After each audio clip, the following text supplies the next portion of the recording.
এই যে দীর্ঘ, যেটাকে ৩৬ দিন বলা হয়, আমরা বলি আরে আমরা তো ৫,০৩৬ দিন ধরে আন্দোলন করতেছিলাম।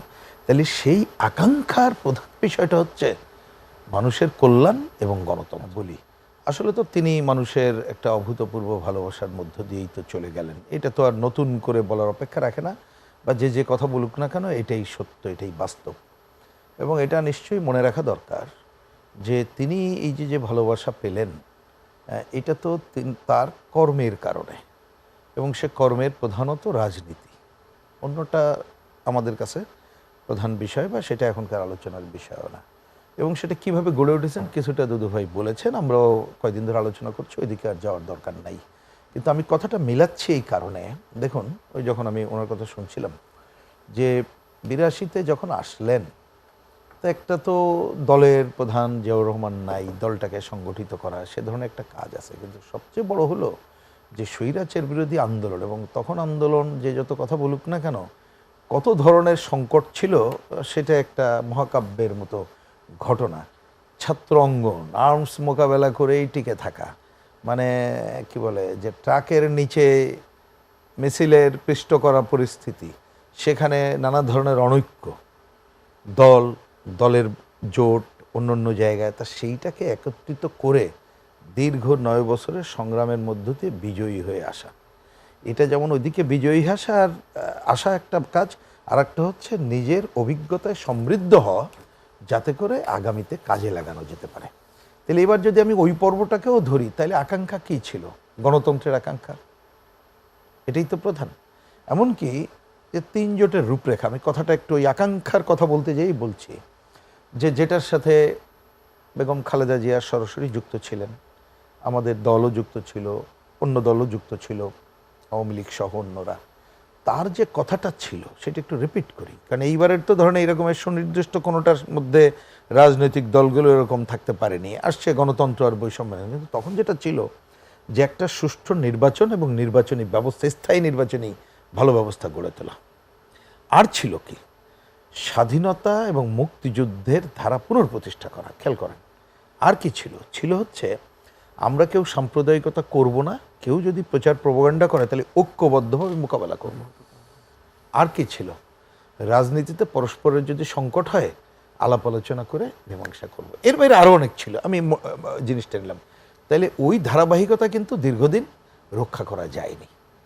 এবার আসেন, দুদু ভাইরা সরাসরি বিএনপির কথা বলতে পারবেন, কিন্তু আমি জাস্ট একটা জিনিস নিচ্ছি যে এই যে জনস্রোত জানা যায় দেখলেন, আমি যে বললাম দুদু ভাইয়ের কথার সময় আমার একটু জাস্ট রিকল করার চেষ্টা করছিলাম, এই যে বিএনপি যে নির্যাতন নিষ্পীষণের মধ্যে যে সভা সমাবেশগুলো করেছিল একটু রিকল করেন তো, সব কিছু বন্ধ, রাতের বেলায় এসে আছে, অনেকে বলতে তো বামপন্থী দলের কাজ কারবার, এখন অনেকে হয়তো সেটা আমরাও পারি না। তো সেরকম অবস্থায় তো এরকম লক্ষ লক্ষ মানুষ বিভিন্ন জায়গায় সমাবেত হয়েছিল, শুধু ঢাকা না, বিভিন্ন বিভাগীয় সমাবেশগুলোতে। তাহলে আমি বলি যে ৯০-এর সরাসরি জায়গা, এই যে জনগণের ওই দল সহ জনগণের আকাঙ্ক্ষা, এবং এই যে দীর্ঘ, যেটাকে ৩৬ দিন বলা হয়, আমরা বলি আরে আমরা তো ৫,০৩৬ দিন ধরে আন্দোলন করতেছিলাম।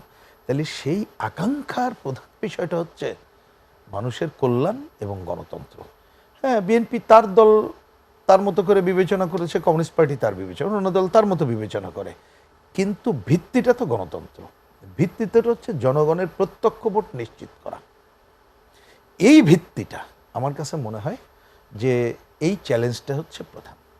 এই কাজটা যদি আমরা করতে পারি তাহলে নিশ্চয়ই এক একটা দল তার প্রতি যেভাবে সম্মান জানাবে, সবাই হয়তো এক একজন এক একটা জায়গা থেকে করবে, কিন্তু আমি ন্যূনতম এদেশে একজন বয়োজ্যেষ্ঠ রাজনীতিক যিনি সম্মানের সাথে নিজেকে কি বলে শারীরিক বিদায় নিলেও তো অন্যটা বিদায় হয় না, তাহলে আমরা যদি সেই কাজটাই সবাই মিলে করতে পারি, আমার মনে হয় সেইটা একটা ব্যাপার। এবং এইটা হচ্ছে আরও কতগুলো অনেকগুলো দিক আছে শিক্ষণীয়, সে আলোচনা নাই বা গেলাম, কিন্তু এই মুহূর্তের এই শিক্ষণীয়টাও জরুরি মনে হয় যে এত বড় নিষ্পেষণের পরে তিনি এসে অন্ততপক্ষে আমরা যতটুকু, আমরা তো দেখেছি, এটা না দেখার কিছুই নাই, যে প্রতিহিংসা পরায়ণের ধারাটা তিনি রাখেননি,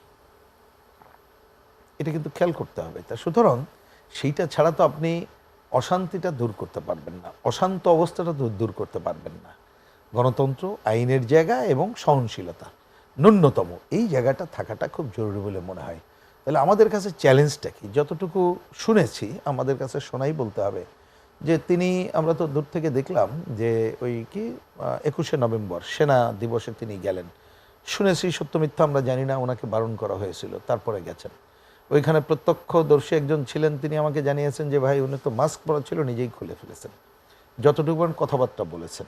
এবং ওনার হয়তো আকাঙ্ক্ষা ছিল যে অবস্থায় থাকি না কেন আমি অন্ততপক্ষে এই নির্বাচনী যাত্রায় মানুষের কাছে যতটুকু পারি যাব। তা তিনি পারলেন না হয়তো। তাহলে যেটা রেখে গেলেন, যে কথাটা আমাদের রাজনীতির মতপার্থক্য থাকলে ওই পয়েন্টে কিন্তু আমরা বিএনপি সহ একমত হয়ে আছি যে 12 তারিখে যে ঘোষিত নির্বাচন, ওই নির্বাচন যাতে সুষ্ঠুভাবে গ্রহণযোগ্যভাবে সম্পন্ন হয়, জনগণের প্রত্যক্ষ ভোট নিশ্চিত করে যাতে যারা নির্বাচিত হবে তাদের হাতে ক্ষমতা দেওয়া যায়। তা আমার কাছে মনে হয় যে এই মুহূর্তের সবচেয়ে বড় চ্যালেঞ্জ হচ্ছে সেই কাজটি করা। তো সেই কাজটা যদি আমরা করতে পারি তাহলে ওনার প্রতি সম্মান দেখানো, শ্রদ্ধা নিবেদন এবং প্রকৃতপক্ষে যে গণতন্ত্রের আকাঙ্ক্ষা, সেই পথযাত্রায় আমরা কাজটা শুরু করতে পারবো। ওইটাকে কত নিষ্কণ্টক করতে পারবো, কতটুকু এগিয়ে যেতে পারবো, সেটা টাইম টু টাইম বলে দেবে। সব কথার উত্তর আজকে নাই, সেটা নিশ্চয়ই বিএনপি তার দল, সেই দলকে তার মতো করেই তার সমর্থ আছে, জমায়েত ক্ষমতা বা যেটা অবয়বের কারণে তারা এটা করবে। কিন্তু এই ধারাটাই একটা প্রধান বলে আমার কাছে মনে হয়। আরেকটা ছোট্ট মন্তব্য এটা করতে পারি, সেটা হচ্ছে দেখুন আসলেই তো আমাদের রাজনীতিতে, হ্যাঁ আমরা যারা ছাত্র আন্দোলন করে আসছি নানা কারণে হয়তো কিছু ব্যতিক্রম আছে, আমার ধারণা দুদুভাই একমত হবেন। ধরেন এটা একটা লড়াকু মেজাজ থাকে, বক্তব্যের মধ্যে লড়াকু ধারা থাকে এবং অন্যকে ঘায়েল করার নানা পথ মত থাকে, বক্তব্যের ভাষা থাকে, এক একজনের একরকম হলেও কিন্তু দেখবেন যে অ্যাগ্রেসিভনেসটাই প্রধানত থাকে। তো উনি যে জায়গা থেকে রাজনীতি করে আসছেন সেইখানে অন্ততপক্ষে এ ধরনের কতকগুলো জায়গা যেটা করেননি, প্রতিহিংসামূলক জায়গাটা যতটুকু করেননি, তার মধ্য দিয়ে মানুষের কাছে যে অন্ততপক্ষে তার কি বলবো যে বিরোধী পক্ষ এই পয়েন্টে তো তার বিরুদ্ধে কিছু বলতে পারে না, সেইটা একটা মনে হয় রাজনীতির জন্য এটা শিক্ষণীয়। এবং বিশেষ করে এই কথাটা আমি এখন বলছি এইখানে, দেখেন এইবারের একটা গণঅভ্যুত্থানের পরে আমরা দেখলাম একটা দক্ষিণপন্থী শক্তির উদ্ভব, আমরা দেখলাম উগ্রপন্থীদের দাপট, আমরা দেখলাম মব, মানে কি বলবো যে মব সন্ত্রাস, পরিকল্পিত বলি আর অপরিকল্পিত বলি, সেই জায়গাটিতে মানুষের কাছে আরও বেশি দৃশ্যমান হচ্ছে যে আমাদের সহনশীল পজিশনে থেকে গণতন্ত্রের আকাঙ্ক্ষা বাস্তবায়নের পথে যেতে হবে। তা সেই কাজটুকু আমরা করার দিকে যাওয়া দরকার বলে আমি মনে করি। জি,